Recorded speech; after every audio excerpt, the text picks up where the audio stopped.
Geeks and geekettes, ladies and gentlemen, boys and girls, comic book fans the world over, welcome back to Ask Chuck Dixon, where you get ask me about what I do for a living. And what I do for a living is I write comic books. Let's not waste another second. David, who came up with the term oil slick Kevlar in relation to the Punisher's uniform? Not me. His uniform or costume, I moved away from pretty quickly when I started writing Punisher, and I took the lead from Mike Baron. It wasn't my idea to abandon the go-go boots and the white gloves and the skin-tight outfit.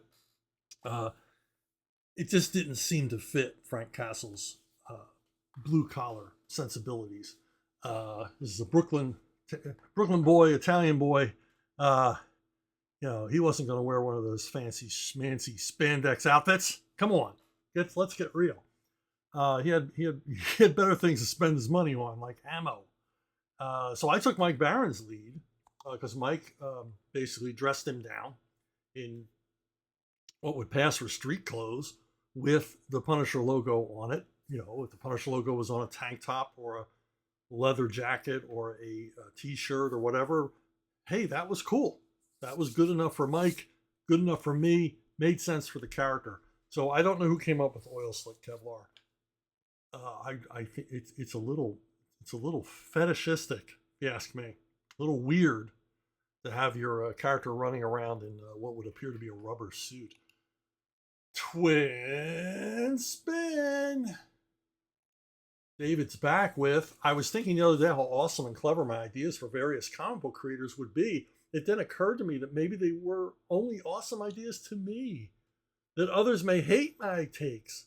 As a professional writer, how do you tell the difference between a truly great idea with mass appeal versus just your idea? Well, it goes along with what I often say are the two necessary ingredients for a writer to succeed, and that is an equal mix of ignorance and confidence. You have to have confidence in your own creations. The crazier, the nuttier the idea means the more unique to you it is, that maybe you're the only person that ever thought of this, as silly and stupid as it might seem. And so from your crazy idea, which you have to have confidence in, you got to take it along. You got to develop it. You got to see where this crazy, nutty idea takes you. And don't listen to people who say, oh, that's crazy, that's stupid, that would never work. Take a lesson from two gentlemen who knew how to take a completely nutty idea, ignore the naysayers, and make it come to life. Number one, Jack Kirby. I call it the Jack Kirby principle, that there's no idea so goofy, so crazy, so insane, that with the proper presentation, you can't make work. Jack came up with all kinds of nutty ideas that he simply wouldn't abandon. Some of them didn't work out, but so many of them did that, he's got a hell of a batting average for creating indelible, memorable, terrific characters. I've often said this, but I'll say it again. When I was a kid and I saw Silver Surfer on the newsstand at my local drugstore, I looked at the character on the cover and I thought, this is the stupidest thing I've ever seen in my life. A guy, a practically naked guy soaring through the spaceways on a surfboard. I mean, come on, that's idiotic. I bought the comic anyway. By the time I ended up reading it, by the time I got to the last page, I thought the Silver Surfer was the coolest character in comics. And he is. Jack Kirby's version of Silver Surfer, not Stan Lee's, is an awesome character. It's a really cool character. But yet it comes from what admittedly is kind of a dopey idea. But isn't that comics as a whole? Comics as a whole present crazy, wacky, throw it against the wall and see what sticks kind of ideas. That's the beauty of the mainstream comic book medium, is you can just, because it doesn't include the budgets of a TV show or a movie, you can explore insane ideas, which is why Hollywood is so drawn to the comic book medium now, because all the development work is done, because Hollywood is bereft of ideas. They turn to these idea factories, which are, these multiverses and worlds and incredible creations, made up over the decades by thousands of comic book creators. And there's this energy there, although Hollywood's stupid, and they only mind it for a little while, and they decided they knew better and start coming up with ideas of their own, and we all know where that ends up. But the other guy, other than Jack Kirby, who could take a nutty idea and make it sing, was Walt Disney. Walt Disney not only put effort into his crazy ideas, he put money into his crazy ideas, and many, many times went bankrupt. Walt Disney Productions, Walt Disney Media, Walt Disney Entertainment would like you to believe the legend that Walt went from success to success to success. The public loved everything he did. Nothing could be further from the truth. Walt Disney Productions failed, fell, rose again, over and over and over again. Walt was constantly going bankrupt, constantly going deep in debt to create quality work, because that's all that mattered to him. Much to the dismay of his brother, who was the company's accountant, Walt only cared about what the audience saw. He didn't care about what suffering or whatever. I read a book by Carl Barks recently, which gives us some of an insight into this. And his personal opinion was that he didn't think Walt was happy unless he was talking to bankers all day long, or rather avoiding talking to bankers all day long. That he thought Walt got a sort of an energy from being out on a limb financially. And he would present ideas to his staff, to his animators, to his story men, and they would say, "You're nuts, Walt. That'll never work. Nobody's gonna like that. Nobody's gonna want that." But he would push anyway. And his energy, his contagious fervor to create quality work just sort of swept everybody up along behind him. And he created the marvelous things that he created. So don't ever think this idea is too crazy. Maybe it is too crazy. Maybe you'll fail. But look at Walt and Jack. They failed and they got back up again. Stick with it. You don't know. You may create, the next Mickey Mouse, the next Captain America. We don't know. But don't give up on your ideas. I mean, I've certainly had crazy ideas that I kept pushing until finally, they either clicked or they didn't. It's the risk you take as a creator. Triple spin. David is back with, I was pleased to see I'm not the only one who thinks Dogs of War is a fantastic movie. While many writers are capable of writing solid anti-heroes, it seems that The Mercenary is the exception, with many writers struggling to write them well. With Deathstroke, for example, writers always seem to want to make him either a pure villain or a misunderstood good guy. Why is this? Is it hard to write profit as a motive, especially for an ongoing title? Well, yeah. Once again, Dogs of War, amazing movie. If you've never seen it, you gotta check it out. Greatest Africa mercenary action flick ever made. Yeah, the profit motive. I mean, it can't just be about the profit motive. And if you'll notice, if you notice something that's always missing in heist movies, where the motive is pure profit, they're going to steal money or steal gems from people. They're going to take things that don't belong to them to benefit themselves. Pure profit. In heist movies, they rarely ever, before the heist, talk about the money. Talk about how much they get a figure, like, what do we think's in the vault? $6 million. Okay, good. There'll be $6 million in on a Friday. Okay, we hit them Thursday night. So that kind of deal. So you kind of need to know the stakes. You need to know what kind of boodle they're going after. But after that, there's not a lot of talk about. I can't recall a heist movie where they start sitting around thinking what they're going to do with the money. I'm going to do this. I'm going to do that. Which you would think would be a natural inclination.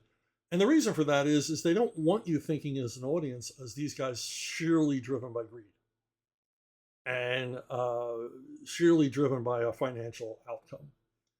They want to get you more involved in the machinations, the adventure of the heist or the quest or whatever it is they're on. And raise suspense elements and relationship problems and complications, all part of the typical uh, deconstructed plot line that goes along with these kind of stories. Whether it's about a mercenary raid or a bank heist or a bounty hunter on the trail of a gang of outlaws, things have to go wrong. There have to be complications. There has to be suspense.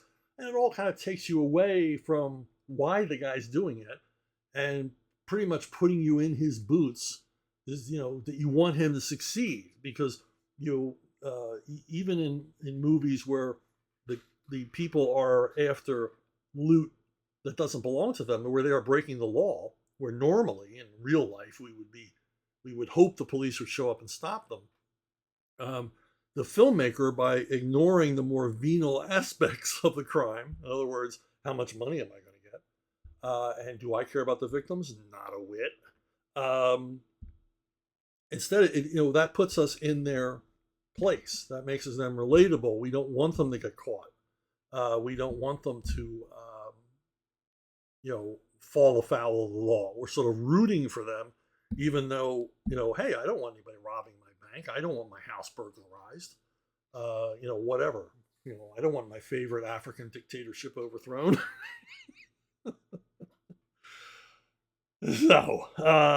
So that's the point of it. Now after they get the loot, there's always one guy who's got to throw it around and scream and yell and celebrate they got the money. Of course, that's just a natural human instinct in a scene I never believe. I don't think anybody's ever done that in a heist.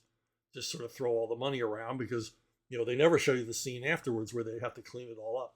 They have to pick all the money up. To me, it just seems like you're distributing evidence everywhere, and you may likely, lose some lucre.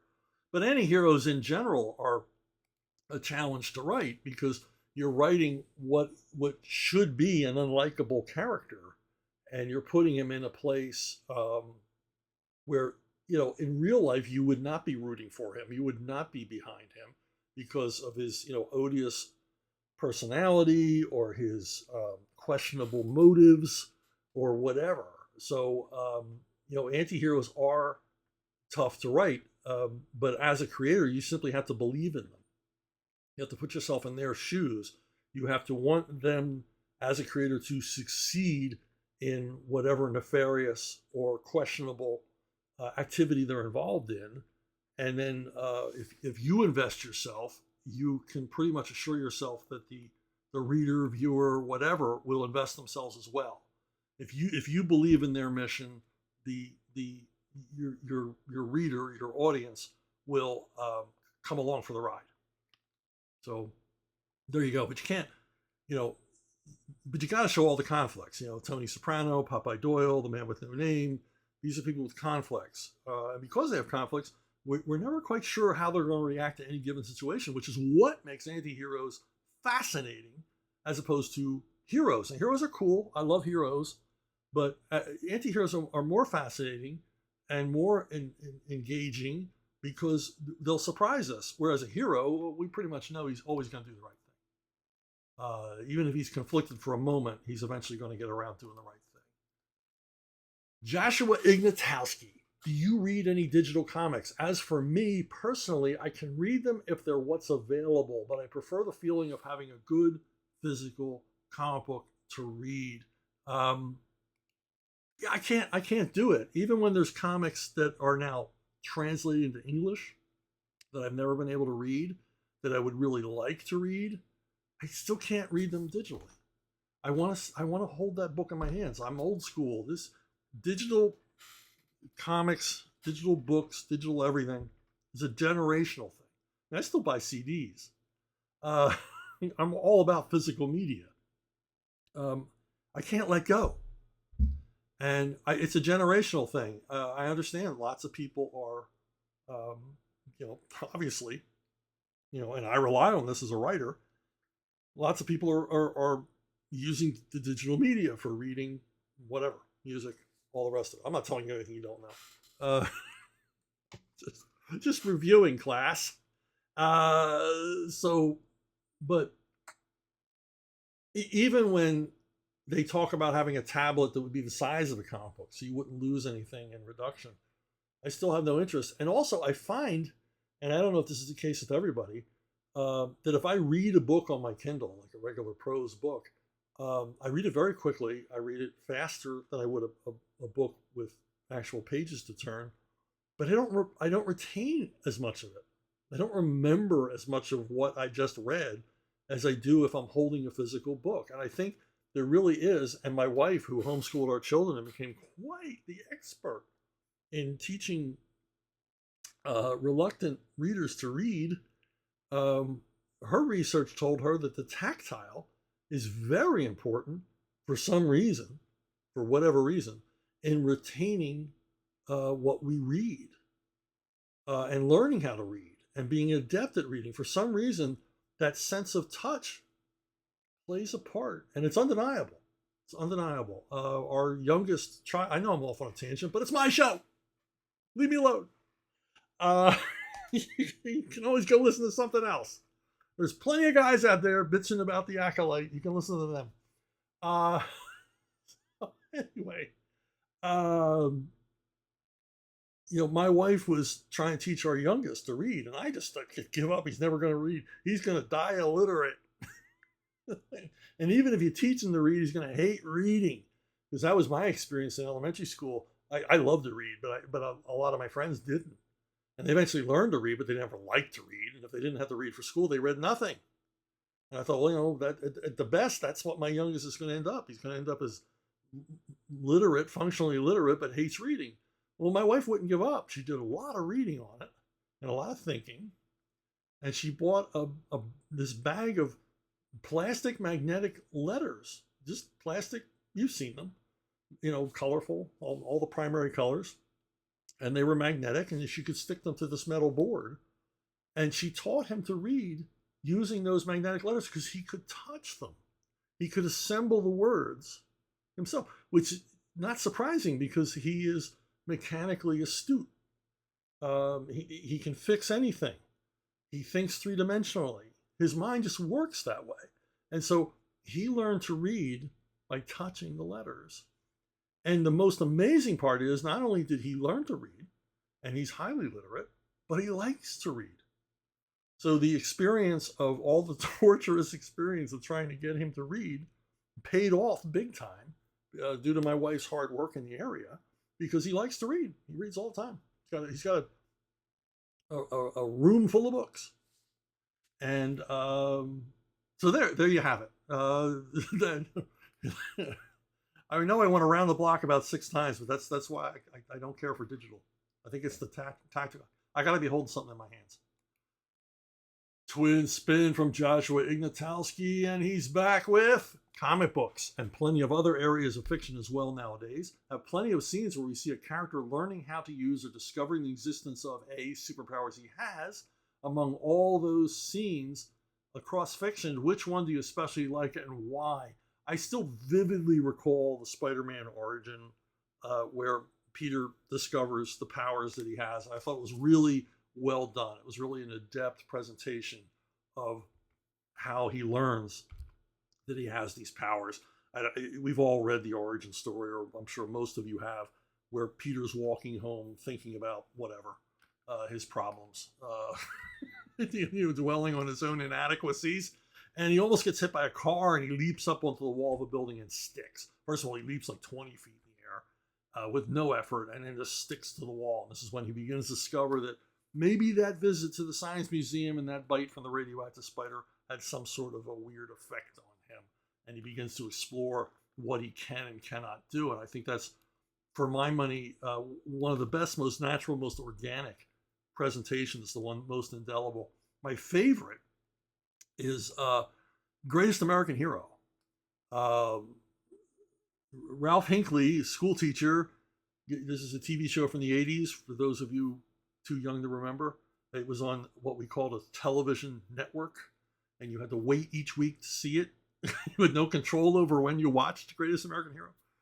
You had to be sitting in front of the TV. I'm just catching up our younger viewers.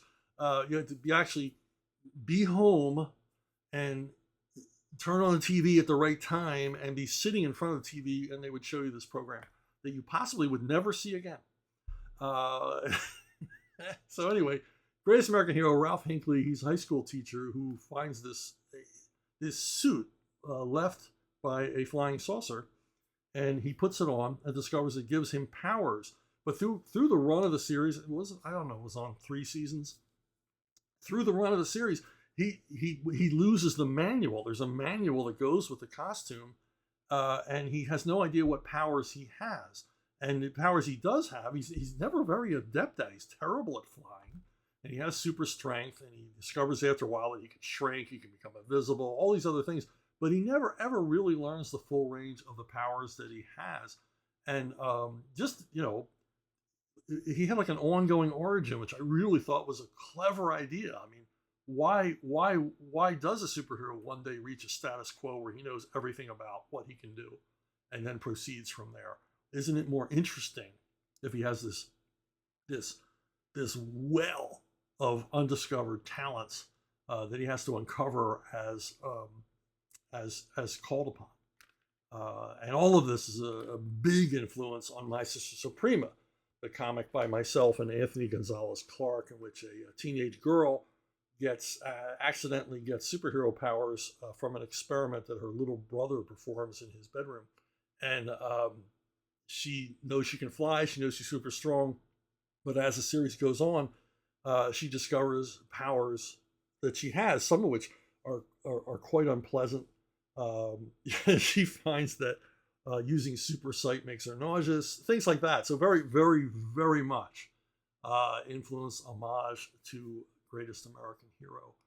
And but I like that kind of writing. I like the idea that the hero's origin is ongoing, that they're learning more and more about themselves. I think that was largely the appeal of Superman in the early days, as he discovers new powers that he has and new frailties and problems he has to solve as Superman.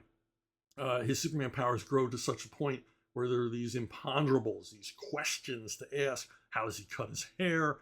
Why doesn't his costume get riddled with bullets when he's shot? All these things that the writers and artists had to figure out in answer to readers' queries that became stories, that the stories grew out of that.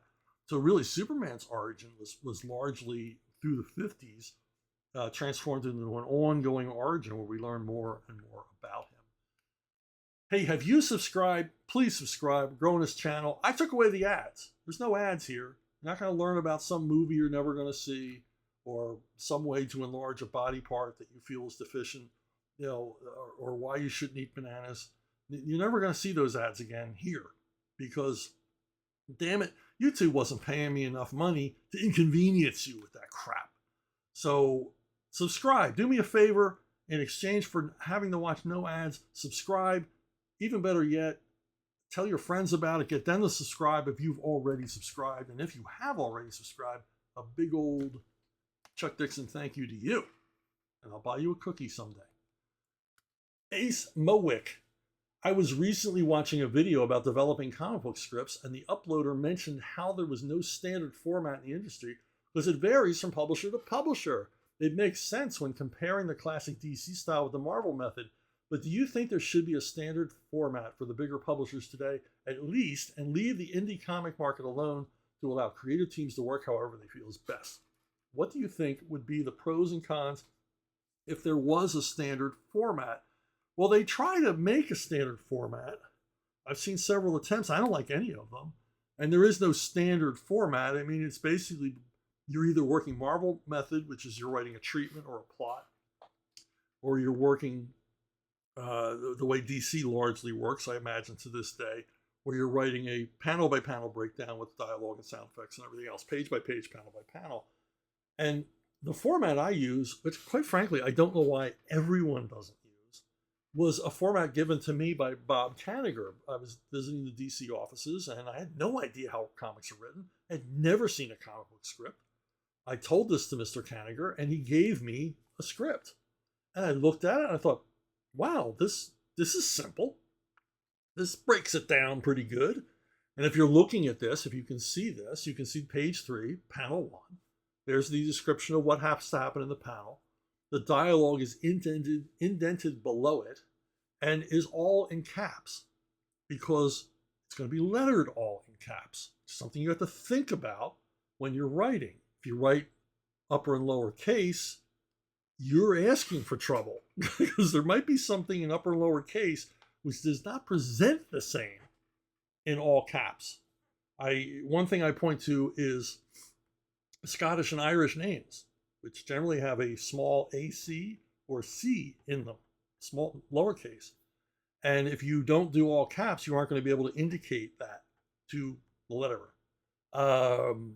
And also, this breaks down well because the artist has his directions.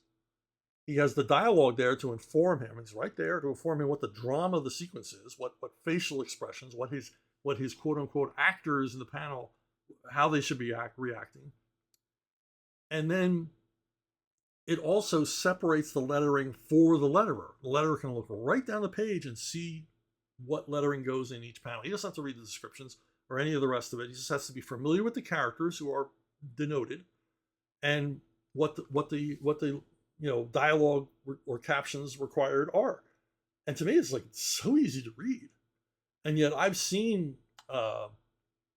formats where it's closer to like Final Draft, the screenplay format, and it's way too complicated. Comics aren't that complicated. It's one static picture after another with word balloons. And this to me is the most elegant way of doing it. And I really don't understand why anybody tries to make it more complicated. And I've seen scripts that were actually very difficult to read for me as a comic book writer. Very difficult to read, very difficult to follow, because I was like, well, is this an art description, or where am I? Where am I on the page? What page am I on? There seems to be a lot of punctuation and italics and effects and underlining that doesn't seem to have a place or make any sense. So, there is no standardized format, and I hope there never is, because like the film industry, they'll probably pick one that's clunky and hard to use, and then they'll bitch at you about the format. You can write the most brilliant screenplay in the world, but if it isn't formatted correctly, all you're going to hear about is the format. You didn't write continued here. You didn't bold this. You didn't center this correctly. This wasn't indented properly. The scenes aren't numbered. Yeah, who cares? I just wrote Casablanca. Maybe I spelled something wrong. Who cares? But they do. Edwin V.E. How do you feel about characters that you created that have been misunderstood or misinterpreted by other writers and in the process lose everything that made them a good character? Well, I mean, the thing I object to most is when they kill one of my characters, particularly a character I really had an affinity for and I really liked, and kill them in a particularly gruesome or perverse way. That kind of gets under my skin. I don't like that. Why are you doing this to my creation? And did you know that myself and the artist have equity in this character and you just killed them? Basically, you just took money out of my pocket. I would never do that to another creator. I wouldn't even think of it. To this day, when I kill a character who's part of a franchise I didn't create or think about killing a character, I'll contact the copyright holder or the original creator and say, look, I'm thinking of doing this. What are your thoughts? And if they don't approve, I don't do it. Now, my own characters that I create, I can kill willy-nilly. I can kill them all the time, kill them all day long, bring them back to life. But for the most part, I'm not aware of what goes on after I've left. I don't follow books that I used to write. As I always say, it's like watching your kids go off with their new dad.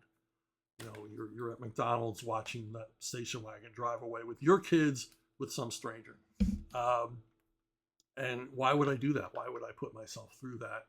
But, fans can sometimes be cruel. So they always alert me. Did you see what so-and-so did to Captain Potato Salad? And aren't you mad about that? And I'm supposed to get all worked up and do a video about it. And probably if I did more of those videos where I was all worked up and angry about stuff, I'd have bigger numbers and more subscriptions. But I'm just not built that way. I'm just going to leave the Acolyte alone, all right? Not that I like the Acolyte, but, you've heard enough. Heard enough. There's enough bitching and whining in comics, but apparently not, because there's a huge audience for it. And nothing against those guys who are, tearing stuff apart, ripping things down, creative destruction. complaining about, and justifiably complaining about, where entertainment is today. That's their corner. I'm on my corner, just talking to you about comics and my own personal experiences and trying to benefit you, enlighten you, educate you, illuminate this weird world of comics for you a little better. Mattel Jones, in one of your older episodes of ACD, you really had a lot of positive things to say about the TV show Monk. As a result, I watched the 2-part debut episode and most of the next story. I'm just wondering, did it get a lot better in subsequent seasons? Because it just seems really unrealistic and kind of annoying so far. I'm not going to say Monk is for everybody. Now, I would say Monk is kind of like a writer show. No, it's not realistic. It's not meant to be realistic. Monk creates, the creators of Monk in that writer room, they create their own version of reality. A sort of serio-comic mystery story each week. Now, what I admire about it is the depth of characterization, the consistency of the characterization, and the creation of Adrian Monk himself. This very complex character who, much like an anti-hero, and he very much is an anti-hero when you think about it, because he's always more interested in his own selfish desires than anything else. I mean, he solves crimes to get the credit for solving crimes. We have to think that there's other than the murder of his own wife, he has no skin in the game. He has no passion for justice. It's all a puzzle to him. It's all a mystery. It's a riddle to be solved, much like Sherlock Holmes. And that's what makes the character interesting. There's a lot of depth, and like all anti-heroes, you're never quite sure how he's going to react to anything. Now, you know how he's going to react in situations involving cleanliness or germs or OCD, but not always. Not always. And that's what makes the character interesting. The other thing, and the greater thing, and the harder thing about the writing of Monk that I admire is that the mysteries work. The mysteries engage. They make sense. The resolutions make sense. There's no, nobody leave this room ending. There's no contrivance. If you're following along, you have a pretty good chance of figuring it out ahead of Monk if you're really watching. And I've rewatched the entire series 5 or 6 times. It's a favorite around our house. It was family viewing when the kids were younger. And there are episodes that I still watch, and I've seen it, but I don't remember how it resolved. And I'm still working it out, and I'm 3/4 of the way through the episode. It's like, yeah, okay, I kind of remember how this worked. That's good mysteries. That's good writing. Now, I can understand why you would balk at the unrealism of the show. It definitely is not realistic. You're having much of the same objections to Monk that I had early on to the show Psych. Psych is like the anti-Monk. Psych is a Bob Hope movie each week. The mysteries don't have to make sense. It's about the humor. The contrivance is the name of the game. They even reference how contrived the show is within the show. So, and at first I didn't like that because I wasn't realistic at all. And then I kind of got it. These are comedy mysteries with the emphasis on comedy, not on the mystery. And while some of the mysteries were kind of clever, most of them were goofy or contrivance, or very much, they pull the resolution out of nowhere at the end of the show. And that was fine for that show, but not for Monk. Monk never did that. Monk never dropped the ball. Monk never took the easy way out. Monk never just relied, even though they had a fantastic cast of characters, never relied on character-driven stories. Yes, some things were character-driven. Sometimes Monk's character was the inciting incident that got the story going, but there was still a story. There was still a solid, ironclad plot to build everything on, to lay the action atop of, and all the jokes. The other thing where you found the show annoying, I've recommended this show to lots of people, obviously, and I've recommended it to thousands, given this venue I'm speaking to you on right now, because I'm always praising the show Monk.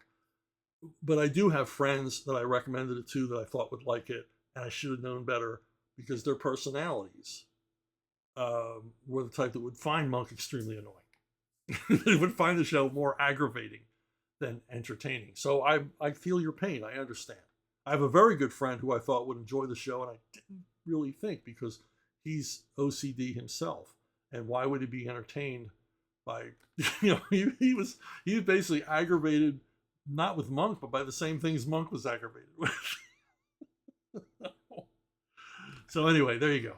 There you go. Another recommendation for Monk. And but buyer beware. Romu Hondola. I hope I pronounced any of that right. I've seen in today's show that Bernard Cornwell's one of your favorite historical fiction authors. To me, he's the best novelist of all time. And honestly, if you adapted one of his one-off books into a graphic novel, I bet it would be a big star of my collection. That said, I wonder which book by any writer would you turn into a comic book, and who would be your chosen artist?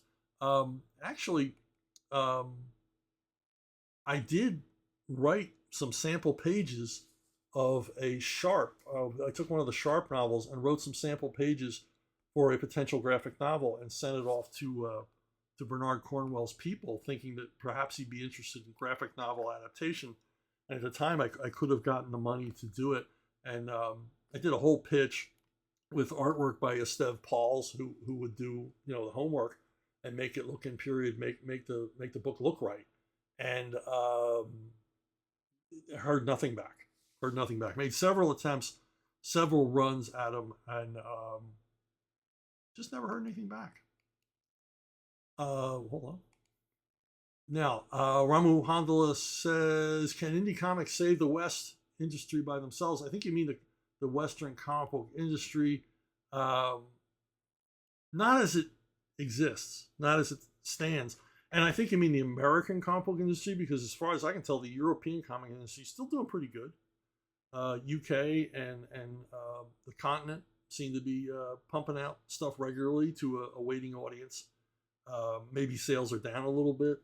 I think sales are down across the board for anything that's not manga. Still a lot healthier than here in the United States, where almost every book is way below what would have been a cancellation level back when I was working at DC and Marvel. But yeah, I think the independent publishers, the truly independent publishers, crowd publishers, like Rippaverse, like Graham Nolan's Compass Comics, like your boy Zach Splatto, and many, many others, are really they're where it's at now, and they're doing the numbers, not just bringing in the cash, but actually doing the sales numbers. And the sales numbers are growing for these books. There's a ready audience for them. Now, will they take the next step into actual retail? Well, that's the plan. I know none of these publishers plan on just doing crowdfunding forever. They would like to get into regular publishing venues, into bookstores, into comic shops, into places like that. But for right now, there are restrictions, there are gatekeepers, and they're better off in their own space, but they're making the difference. This is a vibrant area of comic book publication. Marvel and DC are not going to save comics. Marvel and DC are at the end of the road. There are serious talks at Warner's now about ditching the whole DC publication deal. Marvel Comics has been absorbed into Marvel Productions, which pretty much means the end of Marvel Comics. They are not going to be an autonomous publisher anymore, and eventually they'll be phased out, and the works of DC and Marvel will eventually be licensed away. Much like Hasbro recently licensed G.I. Joe. They took it away from IDW, they gave it to Skybound, and Skybound is having a great deal of success in crowdfunding G.I. Joe collections. So this seems to be the future, but it won't be forever. Crowdfunding can't go on forever. Niche marketing and boutique marketing can't go on forever. There has to be some sort of concerted effort, maybe a unification between a number of these small house publishers. I think really Rippaverse is leading the way here, because Eric July has invested quite a bit of money into this company. He's seeing returns from his investment and his commitment to producing quality work on a timely basis and delivering it on a timely basis, creating a reputation for reliability and growing his talent base. He's got some very, very interesting creators, some very, very interesting projects coming up, a number of which I worked on. And he just got the right idea. And he's looking to expand beyond the Rippaverse into other, creator-owned ventures, all kinds of stuff like that. And this is a very interesting time, a very vital time to be in comics. So don't count American comics out. We're nowhere near the end of the line as far as American comics, as far as the medium of comics go. It's still very, very, very much alive, perhaps more alive than it's been in a few decades, and more vibrant and more interesting, and certainly more diversified. I did not say diverse, but diversified in the arena of ideas, talent, all the rest of it. It's good times. It's good times. Hey, one more thing. In last week's video, I said that I got in trouble at DC Comics because of Kingdom Come, and one of you astute listeners, actually many of you, but I'm going to credit the first guy, said it wasn't Kingdom Come. You got it wrong. Your memory sucks. It does. It was The Kingdom, which was a 2-issue prestige thing. Again, but again by Mark Waid. So Mark Waid is the one who got me in trouble. And The Kingdom was supposed to change everything. It was sort of it was a big freaking deal, and we were all going to have to react to it, and nobody did.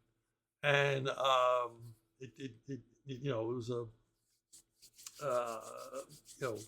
tempest in a teapot, a drop in the ocean, and it didn't really affect anything except they introduced the multiverse to DC, which already had a multiverse. And as I explained last week, I got in trouble by simply agreeing with a guy that, maybe this is about introducing a multiverse.